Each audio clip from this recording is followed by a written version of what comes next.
This channel does not promote any violent, harmful, or illegal activities. All content provided by this channel is meant for an educational purpose only.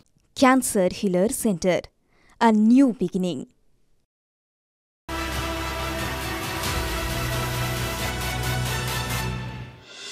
নমস্কার, আরো একবার স্বাগত আপনাকে টিভি9 বাংলায়। আমি দীপ রয়েছে আপনার সঙ্গে। শুরুতেই যে খবরে নজর রাখবো, এবার মহার্ঘ চাল, হুহু করে বাড়ছে চালের দাম।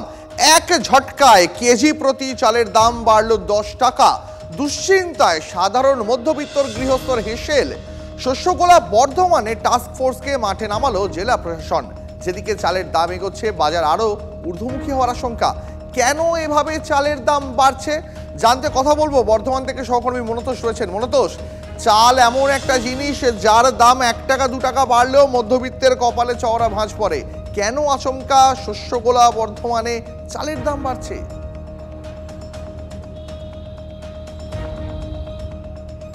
একদমই তাই। দেখো, যে চাল মধ্যবিত্তরা যে চালটি বেশি পছন্দ করে সেই চাল মিনিকেট চাল 10 থেকে 12 টাকা কেজি প্রতি বেড়েছে গত 15 দিনে।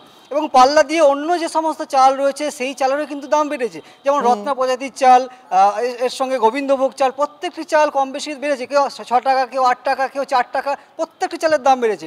এবং যেটা চাষিরা বলছে যে যারা ছোট চাষি, যারা অল্প চাষ করে, প্রত্যেক বছরই দেখা যায় যে এই সময় তাদের কাছে কিন্তু ধানটা থাকে না। কিন্তু এই বছর দেখতে গেলে প্রত্যেক বছর যেভাবে ধান উৎপাদন হয় জেলাতে, ধান উৎপাদন কিন্তু মোটেও কম হয়নি। যেমন উৎপাদন হয় সেরকমই উৎপাদন হয়েছে, বরং আরও ভালো হয়েছে। কিন্তু তা সত্ত্বেও এই হঠাৎ করে চালের দাম এই সময়টা বেড়ে গেল কেন, এটা নিয়ে কিন্তু একটা দুশ্চিন্তা দেখা দিয়েছে। এবং জেলা প্রশাসন একেবারে মূলত আমার প্রশ্ন ঠিক এভাবে, এখান থেকে আমার প্রশ্ন যে সাধারণ মানুষের মিনিকেট চাল প্রত্যেক মাসেই লাগে, সেই চালের দাম ক টাকা বাড়লো এবং এই বাড়ার পিছনে কারণ কি কোনো নির্দিষ্ট রয়েছে, নাকি এক শ্রেণীর ফোরেরা তারা কৃত্রিমভাবে দাম বাড়ালো?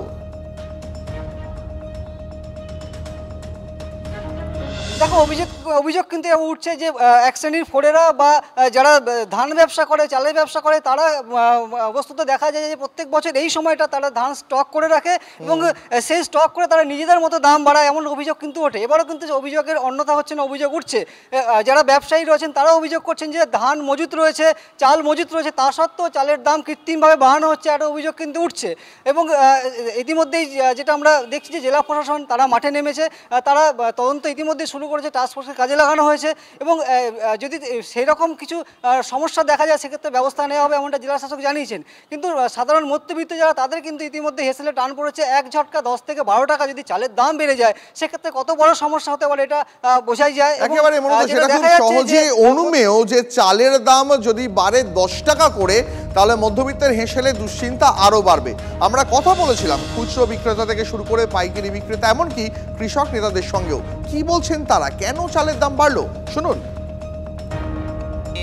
এক সপ্তাহ কি 5 দিন আগে ধরুন বলছি যে চালটা ধরুন 48 টাকা, সেই চাল এখন আমাকে 58 টাকা বলতে হচ্ছে। তারা তো নিজেরাই ভাবে চাকা খেয়ে যাচ্ছে। সমস্যা তো হচ্ছেই, কিছু ধান তো মিলওয়ালা স্টক করে রেখেছি, না হলে এরকমটা হচ্ছে কেন? বা চাষিরা বলছে আমাদের কাছে ধান নেই, এবং মিলাররাও বলছে যে ধান আমরা পাচ্ছি না।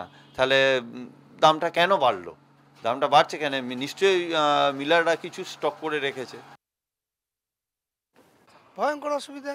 এই কিছুদিন আগে যে চালটা কিনলাম মিনিকেট, হাস্কিং মিনিকেটটা, ওটা দাম নিল 1260 টাকা, আর এই 2-1 দিন আগেই কিনতে গেলাম বলছে 1490 টাকা।